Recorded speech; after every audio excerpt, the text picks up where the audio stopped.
trees and dangerous conditions out on the roads. So with that being said, we have team coverage this morning, and we'll have a live report from our KEZI 9 News reporter Aaron Ariano from the areas that are experiencing these power outages. But first, let's get straight to our Storm Tracker 9 meteorologist Cameron Landfield, who's tracking some warmer temperatures and rain. Cameron.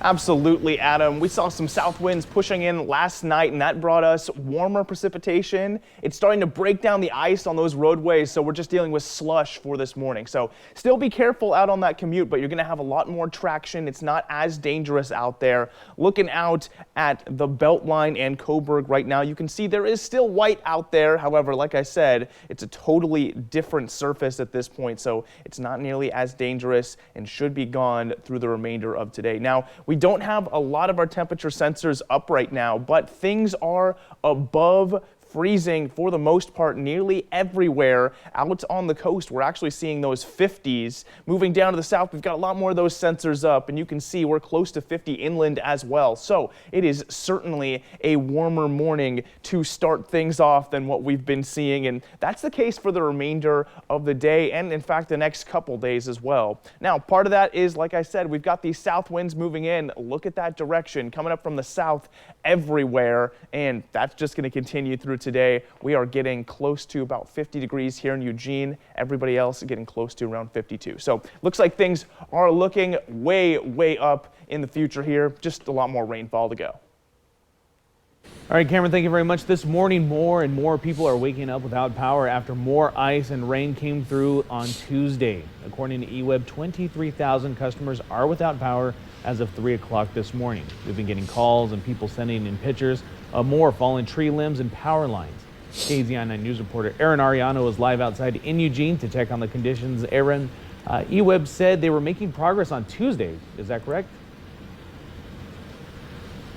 That's right, Adam. It was a Tuesday evening update. They wanted to let everybody know that they restored power yesterday, eWeb, to 4,000 customers, but all of that seems to have gone to waste now that that rain came through, and it's just absolutely melting the ice on all the trees. They said that there were multiple scattered outages overnight. And just for an example right here, I'm going to step out of the way. Excuse me. It's very slippery out here still, despite the slush. But this tree is right here on Chad Drive, and this is just one of several trees that are down from all that melted ice. And I got to say, I continue to look over my shoulder out here because you just hear constant, non-stop ice falling and branches falling on all the trees around here. So I just want to personally advise you guys, if you guys are walking around today, just I would refrain from it and be careful walking underneath all these trees and tree branches that are falling down. Now let's take a look at the eWeb map. 23,000 customers without power, according to eWeb's outage map. That was the case on my commute this morning, an outage affecting streetlights in Harlow Road and Gateway. My cameraman got this dash footage of crews working on a downed tree on Coburg Road. There are lots more downed tree branches driving to work than the last 3 days, at least from what I noticed. Now, eWeb says things could get worse before they get better, and that's certainly the case. One woman we spoke with in Eugene says that it's just been a frustrating several days without power. So one of the really big frustrations is we're not getting updated about why, or when we're actually going to have power. There's a site where you can go, but you're not really being told. There's on any of the little dots you can touch. There's nothing that tells you the estimated, time.